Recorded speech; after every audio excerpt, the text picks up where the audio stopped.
नमस्कार, मैं हूं राहुल चौहान। आप देख रहे हैं के न्यूज़ इंडिया। दिखाएंगे आपको इस वक्त की 6 बड़ी खबरें। पहली बड़ी खबर लखनऊ से। राजधानी में बिजली के तार होंगे भूमिगत। 5,000 करोड़ की लागत से बिजली के तार होंगे भूमिगत। साल 2030 तक पूरा किया जाएगा पूरा प्रोजेक्ट। मध्यांचल विद्युत निगम ने मांगी 3 दिन में डीपीआर। 5 विधानसभा क्षेत्रों में हटेंगे खंभे और तार।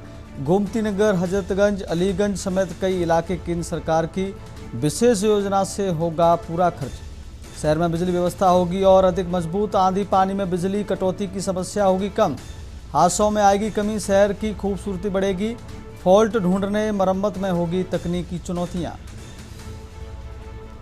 इस वक्त की बड़ी खबर आपको बता रहे हैं लखनऊ से। शहर में बिजली व्यवस्था होगी और अधिक मजबूत।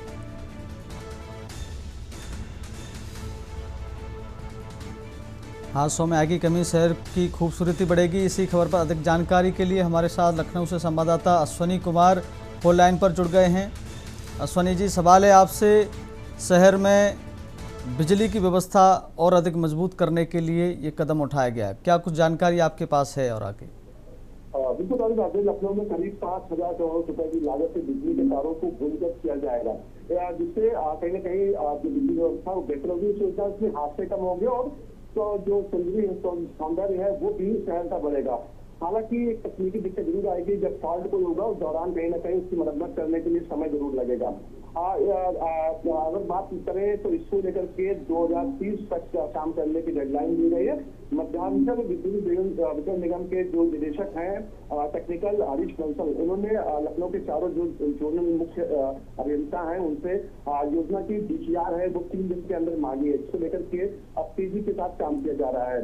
निश्चित तौर पर इसमें जो है मुख्य जो अभियंता अमौसी राजकुमार, साथ ही साथ मध्य के इसके अलावा जानकीपुरम के इसके अलावा गोमती नगर सभी से बैठक की गई। तो बैठक के दौरान कहीं ना कहीं इसकी प्रस्ताव को रखा गया। इस जो बैठक का मुख्य उद्देश्य कहीं ना कहीं रक्षा मंत्री राजनाथ सिंह के संसदीय क्षेत्र को बेहतर बनाना है, जिसमें 5 विधानसभा जो क्षेत्र आते हैं। निश्चित तौर पर इसको लेकर के काम शुरू हो गया है। अगर बात करें कौन कौन सी जो है विधानसभा इसमें शामिल है तो उसमें लखनऊ पूर्व, लखनऊ पश्चिम में, लखनऊ मध्य, लखनऊ उत्तर और कैंट विधानसभा शामिल की गई है, जो राजनाथ सिंह रक्षा मंत्री देश के हैं उनके लोकसभा क्षेत्र में आती है। निश्चित तौर पर अगर बात करें इससे पहले भी लखनऊ में भूमिगत जो है केबल करने का काम हो चुका है, जिसमें अमीनाबाद और चौक एरिया शामिल है, क्योंकि भीड़ भाड़ वाले इलाके तो ऐसे में कहीं ना कहीं यहाँ पर काम किया गया है। हालांकि ये काम जो है मध्यांचल विद्युत वितरण निगम है उसने अपने संसाधनों से किया था, अपने खर्चे किया था। अब तक काम 75% तक पूरा हो चुका है। अब जो है केंद्र सरकार की योजना से 100% तारों को लखनऊ के अंदर भूमिगत किया जाएगा। अगर बात करें पूरे प्रदेश में तो लखनऊ तीसरा जो है शहर होगा जहां पर पूरी तरीके से जो केबल है वो भूमिगत होंगे। इससे पहले सबसे पहले वाराणसी जहां पहले फेज का काम पूरा हो चुका है, और दूसरा नोएडा है, गौतम बुद्ध नगर नोएडा, जहां पर जो है सेंटर से मंजूरी मिल चुकी है और वहां बहुत जल्द काम शुरू होने वाला। अब तीसरा शहर जो है वो लखनऊ होने वाला है। निश्चित तौर पर इसके होने से तमाम फायदे भी होंगे और कुछ पेचीदा परेशानियां भी आएंगी। अश्वनी जी, इस योजना से जनता को कितना लाभ होगा? जनता का क्या रिएक्शन सामने आ रहा है? अगर बात करें जनता की तो जनता पर ज्यादा कुछ फर्क नहीं। हाँ, जरूर ये फर्क पड़ेगा कि जो फास्ट आंधी तूफान के दौरान देखने को मिलती है जिससे घंटों बिजली गिर जाती है, तो जब भूमिगत केबल हो जाएंगे तो इसकी समस्या लगभग खत्म हो जाएगी। लेकिन दूसरी परेशानी भी होगी कभी जब फॉल्ट होगा तो उसको ढूंढने में काफी समय लगेगा, उसको ठीक करने में काफी समय लगेगा। तो मेरी जो चीजें हैं, हालांकि बेहतर जो है कार्य हो रहा है, क्योंकि कहीं ना कहीं जो केबलों का मतलब जाल जो है वो कहीं ना कहीं शहर की सुंदरता को बिगाड़ रहा है, और इसके होने से अब शहर और सुंदर दिखाई देगा। जी अश्वनी जी, बहुत बहुत धन्यवाद तमाम जानकारी देने के लिए। इस खबर पर गोमती नगर, हजरतगंज सहित 5 विधानसभाओं में भूमिगत होगी बिजली। केंद्र सरकार की विशेष योजना से होगा पूरा कार्य। शहर में बिजली व्यवस्था होगी और अधिक मजबूत। लखनऊ से इस वक्त की बड़ी जानकारी आपको बता रहे हैं। हादसों में आएगी कमी। शहर की खूबसूरती बढ़ेगी। 5 विधानसभा में खंभे हटाए जाएंगे, तार हटेंगे। फॉल्ट ढूंढने, मरम्मत में होगी तकनीकी चुनौतियां। शहर में बिजली व्यवस्था होगी और अधिक मजबूत। लखनऊ से इस वक्त की अधिक जानकारी आपको बता रहे हैं, बड़ी जानकारी। आंधी पानी में बिजली कटौती की समस्या होगी कम। राजधानी में बिजली के तार होंगे भूमिगत। लखनऊ से इस वक्त की बड़ी जानकारी आपको बता रहे हैं। 5,000 करोड़ की लागत से बिजली के तार होंगे भूमिगत। साल 2030 तक पूरा किया जाएगा पूरा प्रोजेक्ट। मध्यांचल विद्युत निगम ने मांगी 3 दिन में डीपीआर। इस वक्त की अधिक जानकारी आपको बता रहे हैं। 5 विधानसभा क्षेत्रों में हटेंगे खंभे और तार। गोमती नगर, हजरतगंज, अलीगंज समेत कई इलाके भूमिगत होंगे। केंद्र सरकार की विशेष योजना से होगा पूरा खर्च। शहर में बिजली व्यवस्था और होगी अधिक मजबूत। तो इस वक्त की अधिक तमाम जानकारी आई राम सिंह कैडा जी, भारतीय पार्टी के जिला अध्यक्ष प्रताप बिष्ट जी,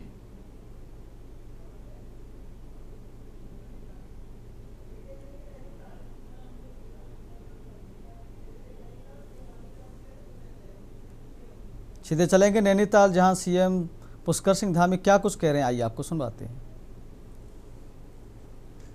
आज इस कार्यक्रम को और मेरे बीच में सेतु का किया आदरणीय भाई साहब श्याम अग्रवाल जी, डॉक्टर अनिल डब्बू जी, श्री शंकर कोरंगा जी, श्री ध्रुव रौतेला जी, भावना मेहरा जी, यहाँ के हमारे सभी पदाधिकारीगण, सांगुड़ी जी, मेहरा जी और सभी उपस्थित, दया किशन जी से लेकर हमारे डॉक्टर हरीश बिष्ट जी से लेकर सभी उपस्थित,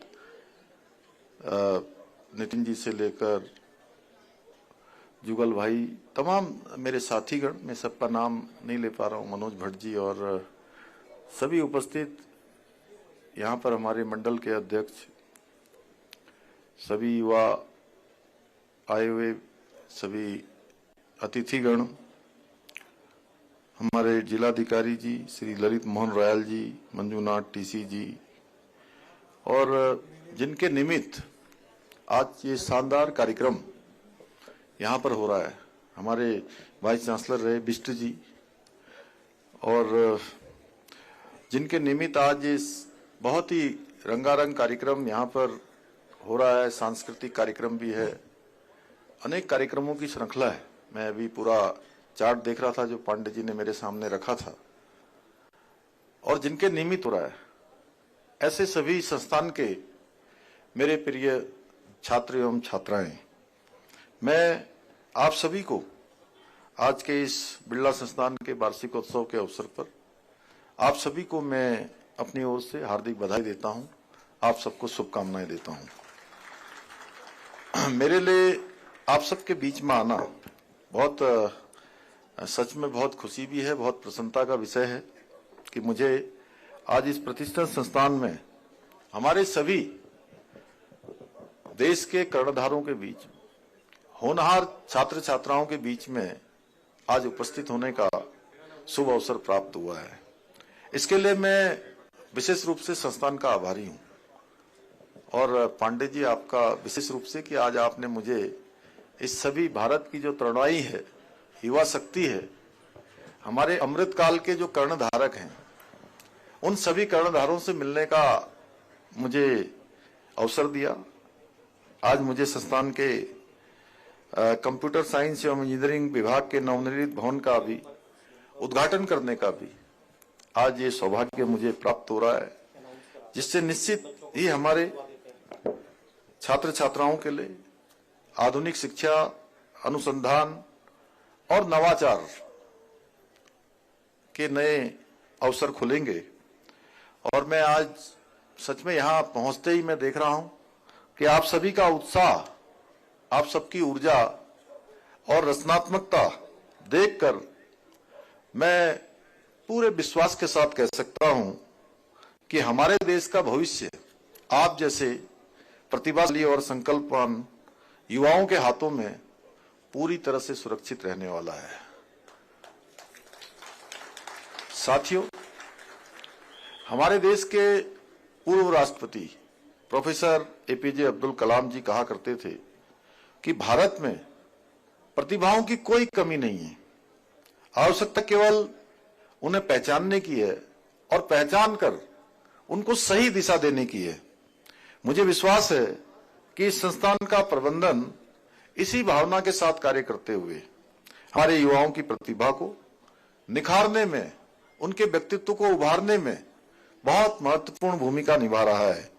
इस संस्थान की स्थापना के समय हमारे राज्य के पूर्व मुख्यमंत्री स्वर्गीय पंडित नारायण दत्त तिवारी जी ने भी अपेक्षा व्यक्त की थी उस समय बिड़ला समूह से कि इस संस्थान के माध्यम से दूरस्थ हमारे पर्वतीय क्षेत्रों के मेधावी और जरूरतमंदों तक जो हमारे बच्चे विभिन्न क्षेत्रों में आगे आना चाहते हैं, उन सभी को अच्छी शिक्षा पहुंचाने का काम इस संस्थान के माध्यम से होगा।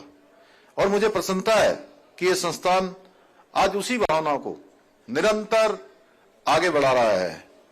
मेरे युवा साथियों, प्रिय छात्र एवं छात्राओं, आप सभी का एक ऐसे प्रतिष्ठित संस्थान का हिस्सा है आप सब, जिसने अपनी स्थापना से ही शिक्षा के क्षेत्र में उत्कृष्टता, अनुशासन और अच्छे संस्कारों की एक मजबूत परंपरा को स्थापित किया है।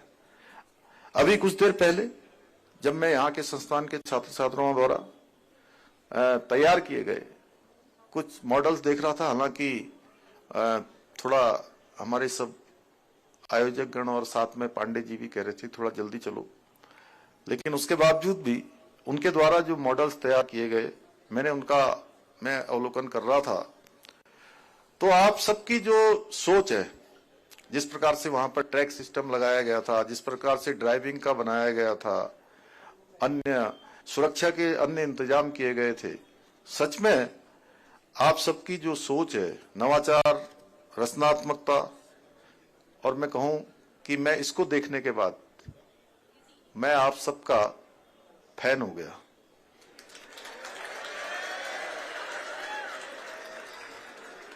क्यों फैन ही कहते हैं ना?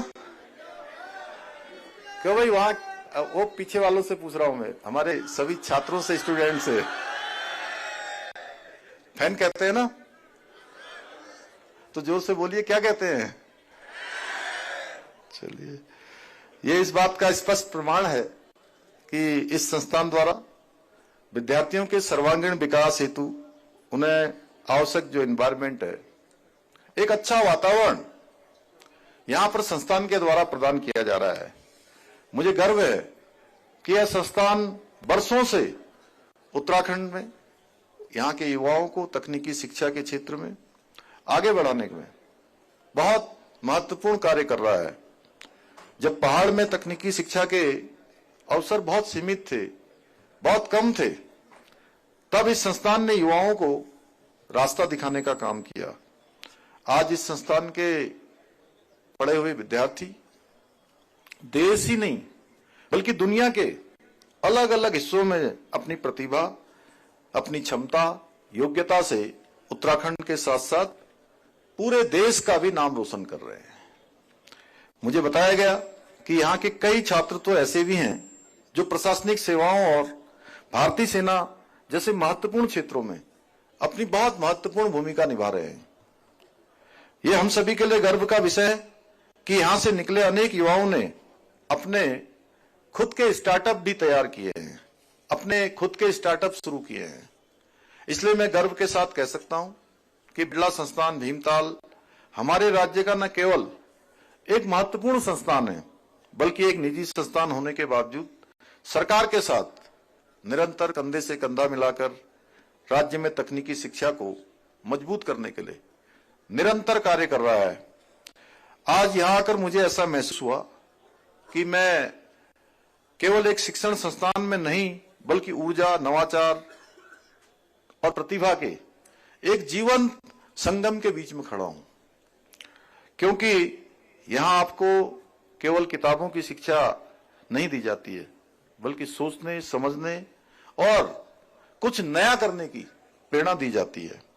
साथियों, आदरणीय प्रधानमंत्री श्री नरेंद्र मोदी जी के नेतृत्व में आज जिस प्रकार से भारत की शक्ति विश्वास के साथ देश की सबसे बड़ी ताकत बन रही है और विकसित भारत के निर्माण में युवाओं की निर्णायक भूमिका है, इसलिए प्रधानमंत्री जी के नेतृत्व में युवाओं के लिए अनेक महत्वपूर्ण योजनाएं संचालित की जा रही हैं, चाहे वो स्टार्टअप के क्षेत्र में हो, डिजिटल इंडिया योजना हो, मुद्रा योजना हो, अटल इनोवेशन मिशन हो या पीएम युवा योजना हो। ये सभी पहले हमारे युवाओं को अब एक नवाचार की ओर ले जा रही है। वो नवाचार ये है कि इसके पीछे माननीय प्रधानमंत्री जी की सोच है कि अब हमारे देश के युवा अपना प्रशिक्षण कर लें, अपना शिक्षण कर लें, तकनीकी शिक्षा कर लें, अन्य शिक्षा कर लें, शोध कर लें, अनुसंधान कर लें। उसके बाद वो सभी युवा अब रोजगार मांगने वाले न बने, बल्कि भविष्य में वो रोजगार देने वाले बने। इस सोच के साथ आज प्रधानमंत्री जी देश को आगे बढ़ा रहे हैं। साथियों, आदरणीय प्रधानमंत्री जी के मार्गदर्शन और उनके सहयोग और उनकी प्रेरणा से आज हमारी सरकार भी उत्तराखंड में शिक्षा व्यवस्था को मजबूत बनाने के लिए और सशक्त बनाने के लिए, उसके साथ साथ युवाओं को आगे बढ़ाने और उन्हें नई संभावनाओं से जोड़ने और उनके उज्जवल भविष्य के निर्माण की दिशा में हम निरंतर कार्य कर रहे हैं। इसी क्रम में हमारी सरकार ने देश में सबसे पहले नई शिक्षा नीति लागू करके अपनी प्राथमिकताओं को हमने स्पष्ट कर दिया था। नई शिक्षा नीति के तहत अब हमारे विश्वविद्यालयों, महाविद्यालयों में आर्टिफिशियल इंटेलिजेंस, मशीन लर्निंग और बिग डेटा जैसे अनेक आधुनिक विषयों के कोर्स शुरू किए जा रहे हैं। साथ ही प्रदेश के अंदर 20 मॉडल कॉलेजों की स्थापना की दिशा में भी तेजी से कार्य किया जा रहा है। इसके अलावा छात्र छात्रों की सुविधाओं के लिए महिला छात्रावास, आधुनिक आईटी लैब, नए परीक्षा भवनों का निर्माण भी किया जा रहा है। इतना ही नहीं, हमने कुछ नवाचार भी किए हैं। जैसा आप सबने अभी ये नवाचार किया है, उसी प्रकार से हमने कुछ अपने कामों में भी नवाचार किया है। हमने ब्रिटेन के साथ सेवनिंग उत्तराखंड छात्रवृत्ति के लिए भी समझौता किया है, जिसके माध्यम से प्रदेश के प्रतिभाशाली विद्यार्थियों को उच्च शिक्षा के लिए अंतर्राष्ट्रीय स्तर के अवसर प्राप्त हो रहे हैं। विदेशों में भी उनको शिक्षा के अवसर प्राप्त हो रहे हैं। साथ ही इन्फोसिस स्प्रिंग बोर्ड के साथ सहयोग स्थापित कर महाविद्यालयों में कंप्यूटर आधारित आधुनिक कोर्स संचालित किए जा रहे हैं। हमारी सरकार द्वारा महाविद्यालयों के बुनियादी ढांचे को मजबूत करने का काम भी किया जा रहा है और 9 नए महाविद्यालयों की स्थापना की दिशा में तेजी से कार्य किया जा रहा है। इसके अलावा देवभूमि उद्यमिता योजना के माध्यम से संस्थानों में उद्यमिता और नवाचार की मजबूत संस्कृति विकसित की जा रही है। शोध कार्यों को बढ़ावा देने के लिए हमने मुख्यमंत्री शोध प्रोत्साहन योजना प्रारंभ की है। इसके तहत विश्वविद्यालयों और महाविद्यालयों को 18 लाख रुपए तक का शोध अनुसंधान भी। इतना ही नहीं, हमारी योजना विज्ञान और तकनीकी के क्षेत्र में हर जिले में साइंस सेंटर खोलने की भी है, जिसके तहत सबसे बड़ी जो साइंस सिटी उसमें से एक साइंस। सीधे आपको लेकर चलते हैं लखीमपुर खीरी, जहां सूबे के मुखिया योगी आदित्यनाथ क्या कुछ कह रहे हैं, आपको सुनवाते हैं।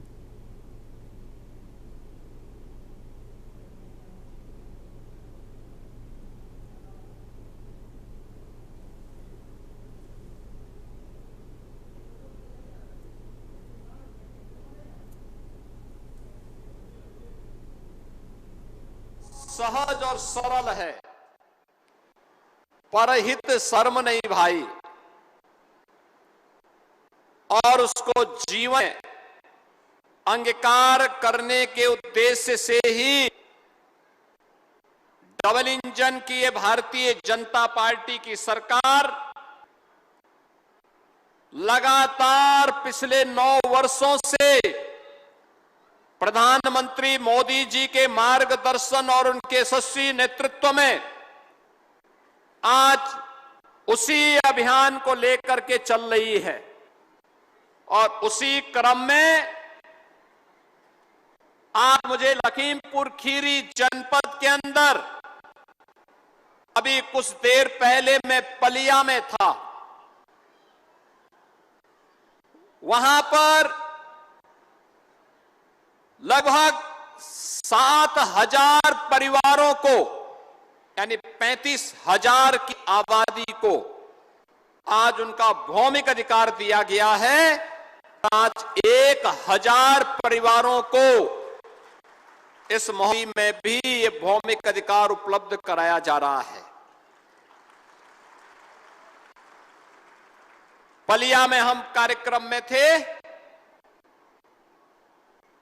पलिया का कार्यक्रम थारू जनजाति से जुड़े हुए लोगों के सम्मान और उनके भौमिक अधिकार से जुड़ा हुआ था। आप याद करिए, 4,356 थारू परिवार,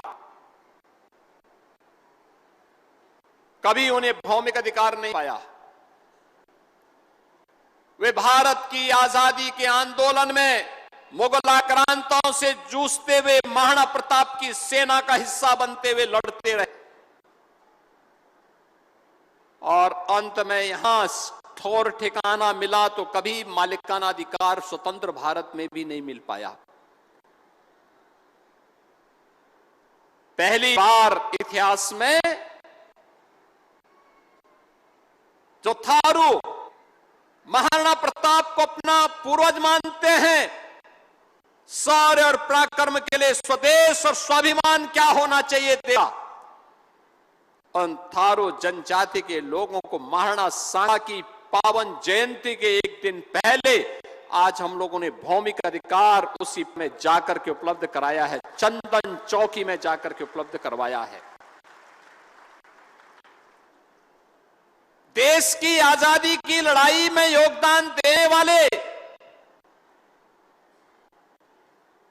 उन महान स्वतंत्रता संग्राम सेनानियों के पूर्वज वर्तमान वंशजों को, जिन्हें आज से 70 वर्ष पहले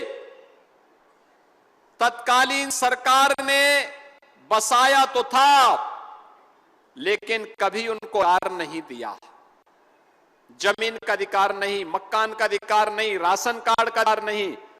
आज ऐसे 2,350 से अधिक परिवारों को वहां पर भी उन स्वतंत्रता संग्राम सेनानियों को, जिन्होंने देश की आजादी के लिए अपना सर्वस्व न्यौछावर किया था, आज पलिया में उनको भी अधिकार पत्र देने के उपरांत मुझे अब मोहम्मदी में आकर के इस आयोजन के साथ जुड़ने का सौभाग्य प्राप्त हो रहा है। यह योजना है बांग्लादेश से 1947 और 1971 में आए हुए परिवारों को उनका अधिकार देने का।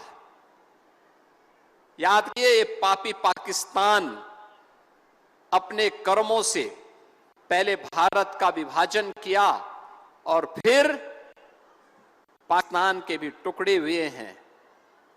अभी अन्य टुकड़े होने के इंतजार भी करिए, पाकिस्तान और टुकड़ों में बंटने वाला है। लेकिन उस पापी पाकिस्तान के पाप की सजा किसको? वहां रह रहे हिंदुओं को, सिखों को, बौद्धों को, जैनियों को, सिखों को, पारसियों को, ईसाइयों को, क्योंकि उनके यहां किसी अन्य जाति के लिए कोई अस्तित्व नहीं है। और आज मैं कह सकता हूं 1947 और 1971 की उस विभाजन और उस त्रासदी के उपरांत जो लोग विस्थापित होकर के दर की ठोकर खाते हुए यहां पर बसे थे, ऐसे 1,000 से अधिक परिवारों को आज यहां पर भौमिक अधिकार देते हुए मुझे गर्व की अनुभूति हो रही है कि आज इन बंगाली बंधुओं को अधिकार हम उपलब्ध करवा रहे हैं। आप देखो, पाप किस तक बोलता है। जिस बांग्लादेश ने इन्हें ठुकराया, जिस पाकिस्तान के पाप के कारण इन पर अत्याचार हुआ था, उस बांग्लादेश से विस्थापित होकर होकर उनकी जमीन पर, उनकी संपत्ति पर, उनकी पैतृक संपत्ति पर वहां के दरिंदों ने कब्जा किया।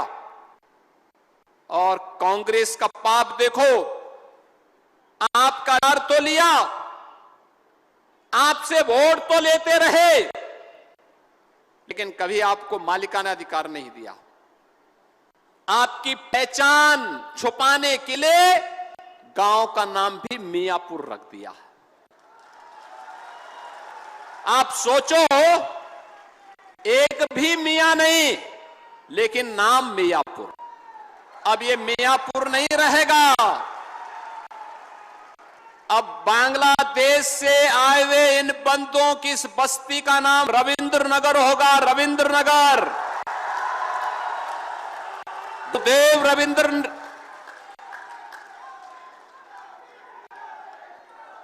बहनों और भाइयों, भारत को राष्ट्रगान देने वाले गुरुदेव रविंद्रनाथ ठाकुर के नाम पर अब आपकी पहचान होगी रविंद्र नगर के रूप में। बंगाल की भूमि तो भारत की आध्यात्मिक और विरासत की भूमि है। आप देख रहे हैं के न्यूज़, खबरों का सारथी।